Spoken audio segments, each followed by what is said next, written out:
ನಮಸ್ಕಾರ ಗೆಳೆಯರೇ, ದೇಶ ಪ್ರೇಮಿಗಳೇ, ನಮ್ಮ ಕನ್ನಡ ಡಿಫೆನ್ಸ್ ನ್ಯೂಸ್ ಯೂಟ್ಯೂಬ್ ಚಾನಲ್ಗೆ ಸ್ವಾಗತ ನಿಮಗೆ.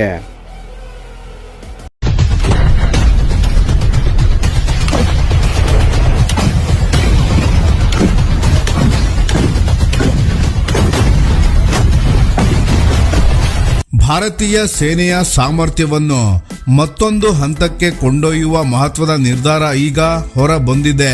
ಭಾರತೀಯ ಸೇನೆ ತನ್ನ ಕಾಲಾಳುಗಳ ಪಡೆಗೆ ಅಂದರೆ ಇನ್ಫ್ಯಾಂಟ್ರಿ ಪಡೆಗೆ ಅತ್ಯಾಧುನಿಕ ಕಾರ್ಲ್ ಗುಸ್ತಾಫ್ ಮಾರ್ಕ್ 84 mm ನ ಲೈಟ್ ವೆಯ್ಟ್ ರಾಕೆಟ್ ಲಾಂಚರ್ ಗಳನ್ನು ಖರೀದಿಸಲು ಅಧಿಕೃತವಾಗಿ ರಿಕ್ವೆಸ್ಟ್ ಫಾರ್ ಪ್ರಪೋಸಲ್ RFP ಯನ್ನು ಹೊರಡಿಸಿದೆ. ಈ ಯೋಜನೆಯ ಅಡಿ ಒಟ್ಟು 450 Carl Gustaf Mark 4 rocket launcher ಗಳನ್ನು ಖರೀದಿಸಲಾಗುತ್ತದೆ. ಇದರ ಜೊತೆಗೆ ಅಗತ್ಯವಾದ ಆಕ್ಸೆಸರೀಸ್, ಸೈಟಿಂಗ್ ಸಿಸ್ಟಮ್ಸ್ ಹಾಗೂ ಸ್ಪೇರ್ ಪಾರ್ಟ್ಸ್ ಗಳು ಕೂಡ ಸೇನೆಗೆ ಒದಗಿಸಲಾಗುತ್ತದೆ. ಈ ಖರೀದಿಯ ಪ್ರಮುಖ ಉದ್ದೇಶವೆಂದರೆ ಭಾರತೀಯ ಸೇನೆಯ ಆಂಟಿ ಆರ್ಮರ್ ಹಾಗೂ ಮಲ್ಟಿ ರೋಲ್ ಕಂಬ್ಯಾಟ್ ಸಾಮರ್ಥ್ಯವನ್ನು ಮತ್ತಷ್ಟು ಬಲಪಡಿಸುವುದು.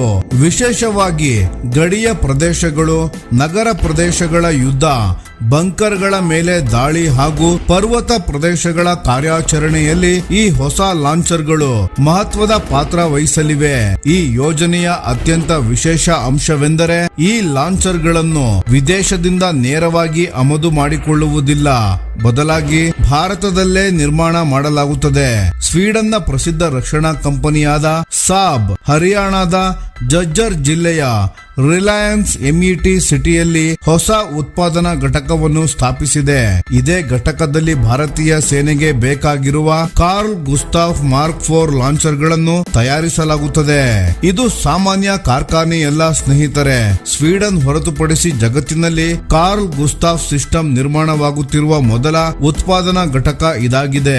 ಜೊತೆಗೆ ಭಾರತದ ರಕ್ಷಣಾ ಉತ್ಪಾದನಾ ಕ್ಷೇತ್ರದಲ್ಲಿ ಸ್ಥಾಪನೆಯಾದ ಮೊದಲ 100% ಶೇಕಡಾ 100ರಷ್ಟು ಫಾರಿನ್ ಡೈರೆಕ್ಟ್ ಇನ್ವೆಸ್ಟ್ಮೆಂಟ್ FDI ಯೋಜನೆಯೂ ಇದೇ ಆಗಿದೆ. ಇದು ಕೇಂದ್ರ ಸರ್ಕಾರದ ಮೇಕ್ ಇನ್ ಇಂಡಿಯಾ ಹಾಗೂ ಆತ್ಮನಿರ್ಭರ ಭಾರತದ ಗುರಿಗಳಿಗೆ ಮತ್ತೊಂದು ದೊಡ್ಡ ಬಲ ನೀಡುವ ನಿರ್ಧಾರವಾಗಿದೆ. ಇನ್ಮುಂದೆ ಈ ಅತ್ಯಗತ್ಯ ಶಸ್ತ್ರಾಸ್ತ್ರಗಳಿಗಾಗಿ ಭಾರತ ಸಂಪೂರ್ಣವಾಗಿ ವಿದೇಶಗಳ ಮೇಲೆ ಅವಲಂಬಿಸಬೇಕಾಗಿಲ್ಲ. ಇದರಿಂದ ದೇಶದಲ್ಲೇ ಬಲಿಷ್ಠ ಡಿಫೆನ್ಸ್ ಮ್ಯಾನುಫ್ಯಾಕ್ಚರಿಂಗ್ ಇಕೋಸಿಸ್ಟಮ್ ನಿರ್ಮಾಣವಾಗುವುದರ ಜೊತೆಗೆ ಸಾವಿರಾರು ಉದ್ಯೋಗದ ಅವಕಾಶಗಳು ಸೃಷ್ಟಿಯಾಗುವ ಸಾಧ್ಯತೆ ಇದೆ. ಹಾಗಾದರೆ ಕಾರ್ಲ್ ಗುಸ್ತಾಫ್ ಮಾರ್ಕ್ 4 ನಲ್ಲಿ ವಿಶೇಷತೆ ಏನು ಸ್ನೇಹಿತರೆ? ಇದು ಸಾಬ್ ಕಂಪನಿಯ ಅತ್ಯಾಧುನಿಕ 84 mm ನ ರಿಕಾಯಿಲ್ಲೆಸ್ ರೈಫಲ್ ಕುಟುಂಬದ ಹೊಸ ಆವೃತ್ತಿಯಾಗಿದೆ. ಕಾರ್ಬನ್ ಫೈಬರ್ ಹಾಗೂ ಟೈಟಾನಿಯಂ ಮುಂತಾದ ಅತ್ಯಾಧುನಿಕ ವಸ್ತುಗಳನ್ನು ಬಳಸುವುದರಿಂದ ಇದರ ತೂಕ ಕೇವಲ 7 ಕಿಲೋಗ್ರಾಂಗಿಂತಲೂ ಕಡಿಮೆಯಾಗಿದೆ. ತೂಕ ಕಡಿಮೆಯಾದ ಕಾರಣ ಸೈನಿಕರು ಇದನ್ನು ಸುಲಭವಾಗಿ ಹೊತ್ಕೊಂಡು ವೇಗವಾಗಿ ಚಲಿಸಬಹುದು. ಆದರೆ ತೂಕ ಕಡಿಮೆಯಾದ್ರೂ ಇದರ ಸಾಮರ್ಥ್ಯದಲ್ಲಿ ಯಾವುದೇ ರಾಜಿ ಮಾಡಿಕೊಳ್ಳಲಾಗಿಲ್ಲ. ಇದರ ಮತ್ತೊಂದು ದೊಡ್ಡ ವಿಶೇಷತೆ ಏನೆಂದರೆ ಭಾರತೀಯ ಸೇನೆಯಲ್ಲಿರುವ ಹಿಂದಿನ ಕಾರ್ಲ್ ಗುಸ್ತಾಫ್ ಅಮ್ಯುನೇಷನ್ ಗಳನ್ನೇ ಇದರಲ್ಲೂ ಕೂಡ ಬಳಸಬಹುದು. ಅಂದರೆ ಹೊಸ ಲಾಂಚರ್ ಗಳು ಬಂದರೂ ಈಗಾಗಲೇ ಇರುವ ಅಮ್ಯುನೇಷನ್ಸ್ ಗಳು ವ್ಯರ್ಥವಾಗುವುದಿಲ್ಲ. RFP ಯಲ್ಲಿ ಭಾರತೀಯ ಸೇನೆ ಕೆಲವು ಕಟ್ಟುನಿಟ್ಟಿನ ತಾಂತ್ರಿಕ ಮಾನದಂಡಗಳನ್ನು ಕೂಡ ನಿಗದಿಪಡಿಸಿದೆ. ಈ ಲಾಂಚರ್ ಗಳು -20 ಡಿಗ್ರಿಯಿಂದ +50 ಡಿಗ್ರಿ ಸೆಲ್ಸಿಯಸ್ ನ ವರೆಗೆ ತೀವ್ರ ಹವಾಮಾನದಲ್ಲೂ ಯಾವುದೇ ತೊಂದರೆ ಇಲ್ಲದೆ ಕಾರ್ಯನಿರ್ವಹಿಸಬೇಕು ಎಂದು ಸೇನೆ ಸ್ಪಷ್ಟವಾಗಿ ತಿಳಿಸಿದೆ. ಅಂದರೆ ಹಿಮಾಲಯದಂತ ಹಿಮಾವೃತ ಪ್ರದೇಶಗಳಿಂದ ಹಿಡಿದು ರಾಜಸ್ಥಾನದ ಉರಿಯುವ ಮರುಭೂಮಿಯವರೆಗೆ ಎಲ್ಲಾ ಪರಿಸ್ಥಿತಿಗಳಲ್ಲೂ ಈ ಲಾಂಚರ್ಗಳು ಸಮಾನ ಕಾರ್ಯಕ್ಷಮತೆಯನ್ನು ನೀಡಬೇಕು. ಇದರ ಬ್ಯಾರಲ್ ಲೈಫ್ ಕನಿಷ್ಠ 1500 ರೌಂಡ್ ಅಥವಾ 15 ವರ್ಷಗಳ ಸೇವಾ ಅವಧಿ ಹೊಂದಿರಬೇಕು ಎಂಬ ಷರತ್ತನ್ನು ವಿಧಿಸಲಾಗಿದೆ. ಇದಲ್ಲದೆ 350 ಮೀಟರ್ನಿಂದ 800 ಮೀಟರ್ ದೂರದಲ್ಲಿರುವ ಗುರಿಗಳನ್ನು ಅತ್ಯಂತ ನಿಖರವಾಗಿ ಹೊಡೆಯುವ ಸಾಮರ್ಥ್ಯವನ್ನು ಹೊಂದಿರಬೇಕು. ಭಾರತೀಯ ಸೇನೆ ಖರೀದಿಯ ಸಮಯದ ಮಿತಿಯನ್ನು ನಿಗದಿಪಡಿಸಿದೆ.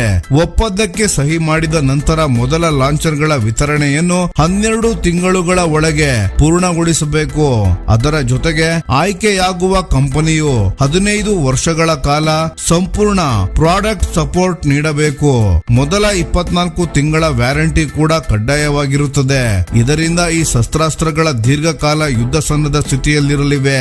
ಕಾರ್ಲ್ ಗುಸ್ತಾಫ್ ಮಾರ್ಕ್ 4 ನ ಮತ್ತೊಂದು ದೊಡ್ಡ ಶಕ್ತಿ ಅದರ ಬಹುಮುಖ ಬಳಕೆ. ಇದು ಕೇವಲ ಟ್ಯಾಂಕ್ ಗಳ ಡೆಸ್ಟ್ರಾಯರ್ ಮಾತ್ರವಲ್ಲ, anti armour, anti structure, high explosive, smoke ಹಾಗೂ ಇಲ್ಯುಮಿನೇಷನ್ ಸೇರಿದಂತೆ ವಿವಿಧ ರೀತಿಯ ಅಮ್ಯುನೇಷನ್ಸ್ ಗಳನ್ನು ಬಳಸುವ ಸಾಮರ್ಥ್ಯ ಇದಕ್ಕಿದೆ. ಅಂದರೆ ಶತ್ರುಗಳ ಟ್ಯಾಂಕ್ಗಳಿಂದ ಹಿಡಿದು ಬಂಕರ್ಗಳು, ಕಟ್ಟಡಗಳು ಹಾಗೂ ವಿವಿಧ ಯುದ್ಧ ಪರಿಸ್ಥಿತಿಗಳಲ್ಲಿ ಒಂದೇ ಲಾಂಚರ್ ನಿಂದ ಹಲವು ರೀತಿಯಲ್ಲಿ ಬಳಸಬಹುದು. ಇದರ ಜೊತೆಗೆ modern intelligent fire control systems ಗಳನ್ನು ಅಳವಡಿಸಬಹುದಾದ ವ್ಯವಸ್ಥೆಯೂ ಇದೆ. ಇದರಿಂದ ಮೊದಲ ಗುಂಡಿನಲ್ಲೇ ಗುರಿಯನ್ನು ನಿಖರವಾಗಿ ಹೊಡೆಯುವ ಸಾಧ್ಯತೆ ಗಣನೀಯವಾಗಿ ಹೆಚ್ಚುತ್ತದೆ. ಭಾರತೀಯ ಸೇನೆ ಹಲವು ದಶಕಗಳಿಂದ ಕಾರ್ಲ್ ಗುಸ್ತಾಫ್ ಅನ್ನು ವಿಶ್ವಾಸಾರ್ಹ ಇನ್ಫ್ಯಾಂಟ್ರಿ ಸಪೋರ್ಟ್ ವೆಪನ್ ಆಗಿ ಬಳಸುತ್ತಾ ಬಂದಿದೆ. ಈಗ ಅತ್ಯಾಧುನಿಕ ಮಾರ್ಕ್ 4 ಸೇರ್ಪಡೆಯಾದರೆ anti bunker operation, urban warfare ಹಾಗೂ ಮೌಂಟೇನ್ ವಾರ್ಫೇರ್ ನಲ್ಲಿ ಭಾರತೀಯ ಸೈನಿಕರಿಗೆ ಇನ್ನಷ್ಟು ದೊಡ್ಡ ಕಾರ್ಯತಂತ್ರದ ಮುನ್ನಡೆ ಸಿಗಲಿದೆ. ಇದರ ಮೂಲಕ ಪ್ರತಿಯೊಂದು ಸಂದರ್ಭದಲ್ಲೂ ಆರ್ಟಿಲರಿ ಅಥವಾ ಏರ್ ಸಪೋರ್ಟ್ ಬರುವವರೆಗೆ ಕಾಯದೆ ಕಾಲಾಳು ಪಡೆಗಳು ತಕ್ಷಣವೇ ಶತ್ರುವಿನ ವಿರುದ್ಧ ಪರಿಣಾಮಕಾರಿ ದಾಳಿ ನಡೆಸುವ ಸಾಮರ್ಥ್ಯವನ್ನು ಪಡೆಯಲಿವೆ.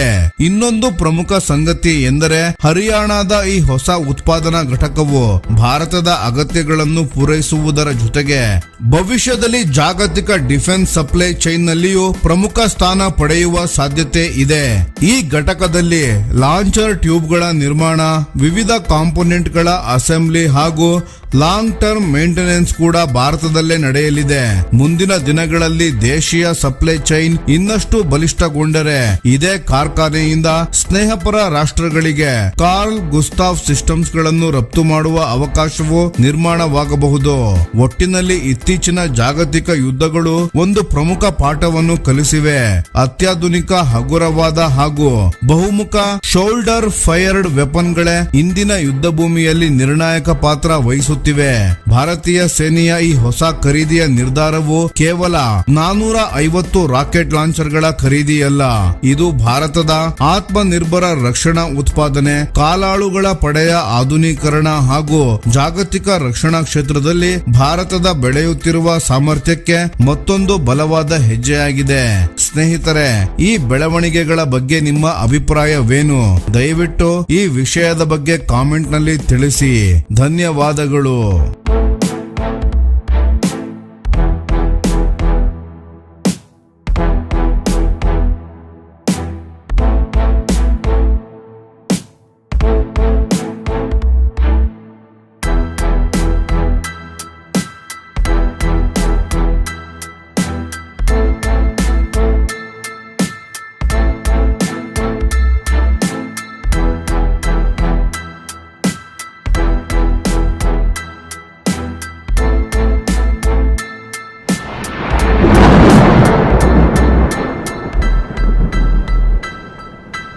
ಈ ವಿಡಿಯೋ ನಿಮಗೆ ಇಷ್ಟವಾಗಿದ್ದರೆ ಲೈಕ್ ಮಾಡಿ ಮತ್ತು ನಮ್ಮ ಚಾನೆಲ್ ಅನ್ನು ಸಬ್ಸ್ಕ್ರೈಬ್ ಮಾಡಿ ಹಾಗೂ ಬೆಲ್ ಐಕಾನ್ ಒತ್ತಿ. ಯಾವ ಅಪ್ಡೇಟ್ಗೂ ಮಿಸ್ ಆಗಬೇಡಿ. ಡಿಫೆನ್ಸ್ ಸುದ್ದಿಗಳನ್ನು ತ್ವರಿತವಾಗಿ ಪಡೆಯಿರಿ. ನಿಮ್ಮ ಬೆಂಬಲವೇ ನಮ್ಮ ಶಕ್ತಿ. ಭಾರತ ಬಲಿಷ್ಠವಾಗಲಿ ಎಂದು ಆಶಿಸುತ್ತಾ ಭಾರತ ಮಾತೆಗೆ ಜೈ. ಧನ್ಯವಾದಗಳು.